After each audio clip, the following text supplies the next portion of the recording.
സോറിക്ക് ഇനി upcoming movie projects ഏതൊക്കെയാണ്? ഇപ്പം 28-ന് ഇപ്പം മറ്റേ കുണ്ടല പുരാണം ഇറങ്ങുന്നുണ്ട്. അതല്ലാണ്ട് വേറെ ഏതൊക്കെ മൂവീസ് ആണ് ഇനിയിപ്പോ വരാനുള്ളത്? പിന്നെ ജൂലൈ 5-ന് നമ്മുടെ കനകരാജ്യം റിലീസാവും. പിന്നെ റിലീസാവാനായിട്ട് രണ്ടായാമുണ്ട്. അതാരുടെ മൂവിയാ? അത് സ്വാസിക, ധ്രുവൻ ഒക്കെ ഉള്ള പടം. ഗൗതം കൃഷ്ണ അത്. പിന്നെ എൻ്റെ പേരിന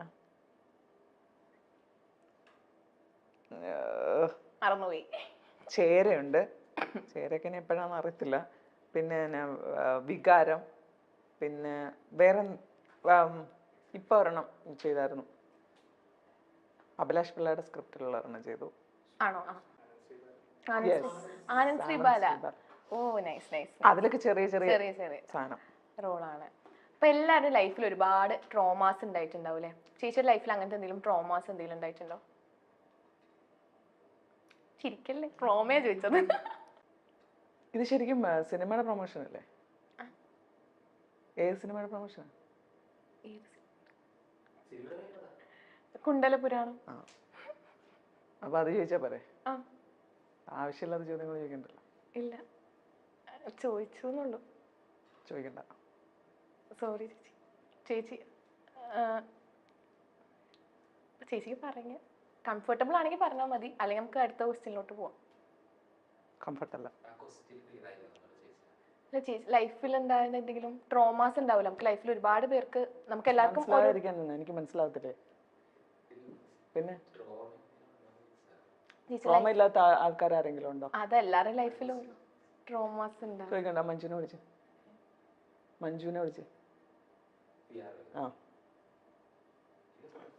ചേച്ചി അടുത്ത ക്വസ്റ്റ്യനിലോട്ട് പോവാം.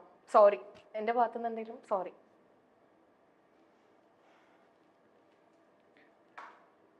പോണോ അതോ? ചേച്ചി സോറി ചേച്ചി. ഇല്ല, അടുത്ത ക്വസ്റ്റ്യനിലോട്ട് പോവാം. സോറി. കാച്ചിൽ എന്ന് പറഞ്ഞ സോങ് ആണ് വൈറലായത്. അത് ആ സോങ് എങ്ങനെയാ വൈറലായത്?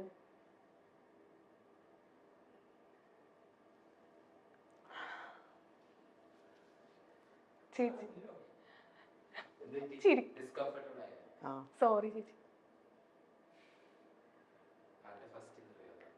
സോറി. ഫസ്റ്റ് ഇന്റർവ്യൂ ആണോ? അല്ല, ഫസ്റ്റ് അല്ല, 2 ചെയ്തിട്ടുണ്ട്. എന്നാലും ചോദ്യം കേട്ട ഭയങ്കര എക്സ്പീരിയൻസ്ഡ് ആയിട്ടുള്ള പോലെയാണ്. സോറി ചേച്ചി.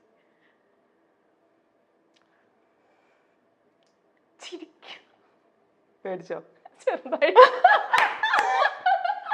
വേണ്ടായിരുന്നു. ഇനി പറ്റത്തില്ല. ചെറുക്കന്മാരെന്താ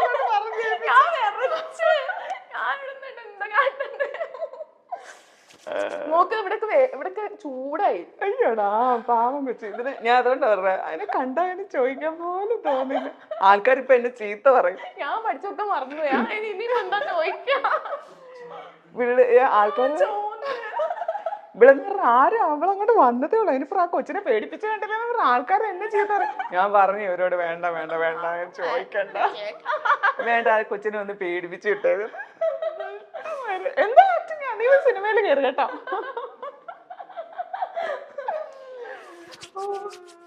പാവൂട്ടി ചുമ്മാ. നമുക്ക് അടുത്തൊരു സെഗ്മെന്റിലോട്ട് പോവാം. ഓക്കെ, നേരത്തെ പറഞ്ഞ സെഗ്മെന്റ്. ഓക്കെ, നിങ്ങൾ ചെയ്തിട്ടുണ്ടോ സെഗ്മെന്റ്. അപ്പൊ ഞാൻ കുറച്ച് സംഭവങ്ങൾ പറയും, ചേച്ചി ചെയ്തിട്ടുണ്ടോ? വല്ലവരുടെ ബ്രഷ് എടുത്ത് തേച്ചിട്ടുണ്ടോ എന്നൊക്കെ ആയിരിക്കും. അല്ലല്ല, തുടങ്ങാം. പബ്ലിക് പ്ലേസിൽ വീണിട്ടുണ്ടോ? വീണിട്ടുണ്ടോ? പോയിട്ടുണ്ട്. വീണത് എവിടെയാന്ന് ചോദിച്ചാൽ എനിക്ക് ടൗണിലാണെന്ന് തോന്നുന്നു. ഞാൻ പഠിച്ചോണ്ടിരിക്കുന്ന സമയത്താണ്. എല്ലാവരുടെയും മുമ്പിൽ വെച്ചാണ് വീണത്?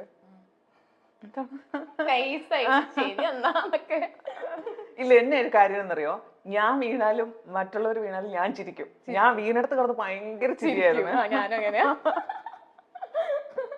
അടുത്തത്, സാധനങ്ങൾ മറന്നു വെച്ച് പോയിട്ടുണ്ടോ?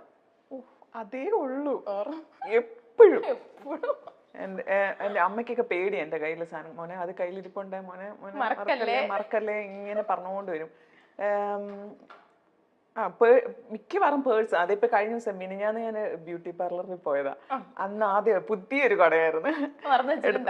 ചെന്നപ്പോ ചെറിയ മഴയുണ്ടായിരുന്നു, അതുകൊണ്ട് എടുത്ത് അവന്റെ വാതിലിൽ വെച്ച് എല്ലാം കഴിഞ്ഞ് തിരിച്ചിറങ്ങിയപ്പോ മഴയില്ലായിരുന്നു, അതുകൊണ്ട് കുട എടുക്കാണ്ട് ഞാനിങ്ങനെ പോന്നു. ഇതുവരെ കിട്ടിയിട്ടില്ല. അവരെ വിളിച്ചു പറഞ്ഞു, പക്ഷെ അത് എടുത്തു വെച്ചിട്ടുണ്ട്. അത് എന്റെ റെഡ് കൊടയായിരുന്നു അത്. അല്ല, വേറെ ആരാണ്ടൊക്കെ അവരുടെയാന്ന് പറയുന്നൊക്കെ പറഞ്ഞു. എനിക്ക് പോകാൻ പറ്റിയില്ല. ഓക്കെ, KSRTC ബസ്സിൽ ഇരുന്ന് ഉറങ്ങിയിട്ടുണ്ടോ? ഉറങ്ങിയിട്ടുണ്ട്. ഞാൻ ഉറങ്ങിയിട്ടുണ്ട്. വിൻഡോ സീറ്റിൽ ഇരുന്നാണോ? വണ്ടി കയറി അപ്പൊ ഉറങ്ങും. ഓക്കെ, വാട്സപ്പിൽ 10-ലധികം ആളുകളെ ബ്ലോക്ക് ചെയ്തിട്ടുണ്ടോ? ഇല്ല. ഇല്ല, ബ്ലോക്ക് ചെയ്തിട്ടില്ല. ആരും ബ്ലോക്ക് ചെയ്തിട്ടില്ല? ഇല്ല, 1-2 10 കൂടുതലില്ല. ഇല്ല ഇല്ല. ആരെയാ ബ്ലോക്ക് ചെയ്തത്? ഈ സിനിമയുടെ ഒരു, എനിക്കിപ്പം നിലവിൽ ഓർമ്മയുള്ളത്, ഒരു സിനിമയുടെ കാര്യം പറഞ്ഞ് വിളിച്ചിട്ട് ലെസ്ബിയൻ ക്യാരക്ടേഴ്സാന്ന് പറഞ്ഞ് അങ്ങനെ ഓക്കെ എല്ലാം പറഞ്ഞു കഴിഞ്ഞിട്ട് പിന്നെ വീണ്ടും വീണ്ടും വീണ്ടും അങ്ങനെ. അപ്പം ഞാൻ ചോദിച്ചു അതിനകത്ത് എന്തൊക്കെ ഉള്ളതെന്നൊക്കെ ചോദിച്ചപ്പോഴത്തേക്കും ഒന്നുമില്ല, ഒരു ജസ്റ്റ് ഒരു ലിപ് ലോക്ക് മാത്രം, അത് മാത്രം ഉള്ളൂ എന്ന് ഇങ്ങനെ പറഞ്ഞു. ഓക്കെ പറഞ്ഞു. അത് കഴിഞ്ഞ് പിന്നെ പിന്നെ പിന്നെയും പിന്നെ ഇങ്ങനെ മാറി മാറി മാറി മാറി മാറി വന്നു. എന്താ പറയണ്ട, ലാസ്റ്റ് ചേച്ചി കുറച്ചുകൂടി സീൻ വരും, കുറച്ചുകൂടി ഞാൻ പറയാം നടക്കത്തില്ലെന്ന് പറഞ്ഞു. എല്ലാം വേണ്ട ചേച്ചി, വേണ്ട, ഞങ്ങള് ഇല്ല, മെസ്സേജ് അയച്ചതാണ്. ഞങ്ങള് ഇത് ഇട്ടോളാം, ഡ്യൂപ്പിനെ വെച്ചോളാം. ഡ്യൂപ്പിനെ വെക്കണ്ട, ഒന്നും വെക്കണ്ട, ഞാൻ പറഞ്ഞ സീനിനപ്പുറം വേറെ ഒന്നും ഇല്ല. പിന്നെ അങ്ങനെ പറഞ്ഞു പറഞ്ഞു പറഞ്ഞു എനിക്ക് അപ്പോഴേക്കും ഞാൻ ഒരു ഗെറ്റ് ലോസ്റ്റ് വിട്ടിട്ട് ബ്ലോക്ക് ചെയ്തു. അതാണ് റീസെന്റ് ചെയ്ത ബ്ലോക്ക്. ഓക്കെ, അടുത്തത്, വിളിക്കാത്ത കല്യാണത്തിന് പോയിട്ടുണ്ടോ? ഇല്ല. ഇല്ല, അതൊക്കെ പോകണ്ട, ലൈഫിൽ ഒരു തവണയെങ്കിലും പോകണ്ടേ? പോയിട്ടില്ല. സിനിമ വരുന്നതിനുണ്ടായിരുന്നു, പിന്നെ പോയായിരുന്നു. ഓക്കെ, വയറുവേദന എന്ന നുണ പറഞ്ഞിട്ടുണ്ടോ? പോലെ എപ്പോ, എവിടെ? സ്കൂളിൽ ഇങ്ങനെ പഠിച്ചോണ്ടൊക്കെ ഇരിക്കുമ്പോ തന്നെയാണ് പറഞ്ഞിട്ടുണ്ട്. കോളേജിലും സ്കൂളിലും. മൂവിയിൽ കയറിയതിനു ശേഷം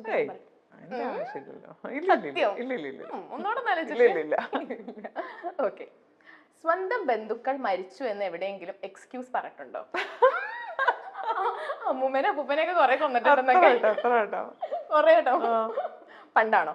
കോളേജിലാ കൂടുതലും. കോളേജില് ഞങ്ങക്ക് 3 ദിവസം ആകെ ഫെസ്റ്റിവൽ ലീവ് മാത്രമേ ഉള്ളൂ, പിന്നെ ഒരു ലീവും ഇല്ല. അപ്പൊ ഇടയ്ക്കൊന്ന് വീട്ടിൽ വരാൻ വേണ്ടിട്ട് ഞങ്ങൾക്ക് പറഞ്ഞിട്ടുണ്ട്. ഓക്കെ, നമ്മൾ ഇഷ്ടപ്പെടുന്ന ഒരാളെ ദൈവമായി കണ്ട് പ്രാർത്ഥിച്ചിട്ടുണ്ടോ? ഇല്ല, ഒരിക്കലും ഇല്ല. ഇല്ല. ഓക്കെ, റൂം അടച്ചിരുന്ന്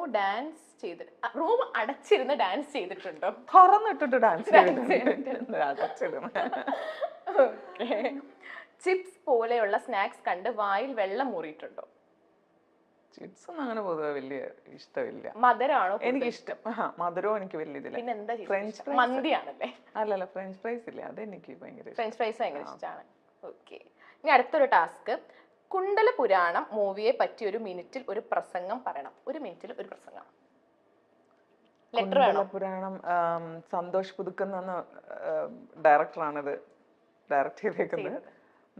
കാസർഗോഡ് ജില്ലയിലാണ് അതിന്റെ ഷൂട്ട്. ശരിക്കും വെള്ളമില്ലാത്ത, നല്ല വേനൽക്കാലം വരുമ്പോൾ വെള്ളം പറ്റുന്ന ഒരു സ്ഥലത്ത് തന്നെയാണ് അതിന്റെ ഷൂട്ട്. പിന്നെ ഞങ്ങളെല്ലാവരും ഒരു ഫാമിലി പോലെയായിരുന്നു. കൂടുതലും അവിടെയുള്ള നാടകത്തിൽ നിന്നൊക്കെ വന്നിട്ടുള്ള ചേച്ചിമാര് ഉണ്ടായിരുന്നു. ഞങ്ങള് പൊരിഞ്ഞ ചൂടത്ത് എൻ്റെ അമ്മ ഒരു രക്ഷയില്ലായിരുന്നു. ഇന്ദ്രൻസേന ക്യാരവാൻ വേണ്ടാത്തത് കൊണ്ട് ഞങ്ങൾക്കും ക്യാരവാൻ ഇല്ലായിരുന്നു. ഞങ്ങൾ അവിടെ പൊരിഞ്ഞ് ചൂടത്ത് ഒരു രക്ഷയില്ല. പിന്നെ ആ ചേച്ചിമാരൊക്കെ അവരുടെ ഭാഷയിലൊക്കെ സംസാരിക്കുമ്പോൾ, സ്ലാങ്ങിലൊക്കെ സംസാരിക്കുമ്പോൾ അത് നമ്മൾ പഠിക്കാനൊക്കെ ശ്രമിച്ചിട്ടുണ്ട്. പിന്നെ ആ ഡയലോഗെല്ലാം അങ്ങനെ അതിൽ തന്നെ എന്നോട് ഇപ്പൊ പറയാൻ പറഞ്ഞാൽ ഞാൻ പറയില്ല, പക്ഷെ ആ ഡയലോഗുകൾ അങ്ങനെ തന്നെയാണ് പറഞ്ഞേക്കുന്നത്. പിന്നെ ഞങ്ങൾ സാധാരണ കുടുംബത്തിലെ ആൾക്കാര്, ബാക്കിയുള്ള വീടുകളിലെ കിണറുകൾ വറ്റുമ്പോൾ ഞങ്ങളുടെ വീട്ടിലെ മാത്രം ഉറവ വറ്റാത്തൊരു കിണറുണ്ട്, വലിയൊരു കിണർ. അപ്പൊ ആ കിണർ അവിടെയാണ് എല്ലാവരുടെയും നനയും കുളിയും പിന്നെ വണ്ടി കഴുകുന്നതും എല്ലാം. അപ്പോൾ രാവിലെ ഒരു ബഹളമാണ് ആ കിണറും ചോട്ടില്. ഞാനും ഹസ്ബൻഡും മോളും മാത്രമുള്ളൊരു വീട്. അപ്പോൾ അവിടെ ഞങ്ങൾക്ക് ഭയങ്കര സന്തോഷമാണ് നാട്ടുകാർ വന്ന് വെള്ളം എടുക്കുകയൊക്കെ ചെയ്യുന്നത്. എൻ്റെ മോൾക്ക് സ്കൂളിൽ പോകുന്ന വെച്ചാണ്. അപ്പോൾ അതിന് കാതിൽ കമ്മലിടാൻ പറ്റത്തില്ല, കാതിങ്ങനെ പഴുക്കും എപ്പോഴും. അപ്പം അതിന് ഭയങ്കര ആഗ്രഹമാണ് കമ്മലിടുന്നത്. അപ്പോൾ സ്കൂളിൽ ഓരോ പിള്ളേരിങ്ങനെ കമ്മലിട്ടിട്ട് വരുമ്പോൾ വീട്ടിൽ വന്ന് വഴക്കുണ്ടാക്കും. അങ്ങനെ ചെറിയ ചെറിയ ചെറിയ സംഭവങ്ങളൊക്കെ വെച്ച് അവസാനം ഒരു വലിയ സംഭവത്തിലേക്ക് പോകുന്നതാണ്. അതാണ് മൂവി. ഓക്കെ. കുട്ടൻപിള്ളയുടെ ശിവരാത്രിയിലൂടെ അഭിനയ രംഗത്തെത്തി ചെറിയ ചെറിയ വേഷങ്ങളിലൂടെ മികച്ച സ്വഭാവ നടിയായി മാറിയ താരമാണ് രമ്യ സുരേഷ്. ഞാൻ പ്രകാശൻ, നിഴൽ, ജാനേമൻ, മലയൻ കുഞ്ഞ്, സഭാഷ് ചന്ദ്രബോസ്, പടവെട്ട്, സൗദി വെള്ളയ്ക്ക, ക്രിസ്റ്റഫർ, 1001 നുണകൾ, പാച്ചുവും അത്ഭുത വിളക്കും, വെള്ളരിക്ക പട്ടണം, ആനന്ദപുരം ഡയറീസ്, കുണ്ടലപുരാണം തുടങ്ങി നിരവധി ചിത്രങ്ങളിലൂടെ തഴക്കം വന്ന അഭിനയത്തിലൂടെ പ്രേക്ഷക ശ്രദ്ധ നേടാൻ രമ്യയ്ക്ക് കഴിഞ്ഞിട്ടുണ്ട്. അക്കൂട്ടത്തിൽ തെങ്ങിൽ കയറി കരിക്കിടുന്ന പശുവിനെ വളർത്തുന്ന പടവെട്ടിലെ പുഷ്പ എന്ന കഥാപാത്രം ഇന്നും ഒരു പടി മുകളിൽ തന്നെയാണ്. മലയാളത്തിനപ്പുറം തമിഴിലും സജീവമാവുകയാണ് താരം. രജനീകാന്തിന്റെ വേട്ടയ്യന് ശേഷം കാർത്തിക് സുബരാജിന്റെ സിനിമയിൽ അഭിനയിക്കുകയാണ് രമ്യ.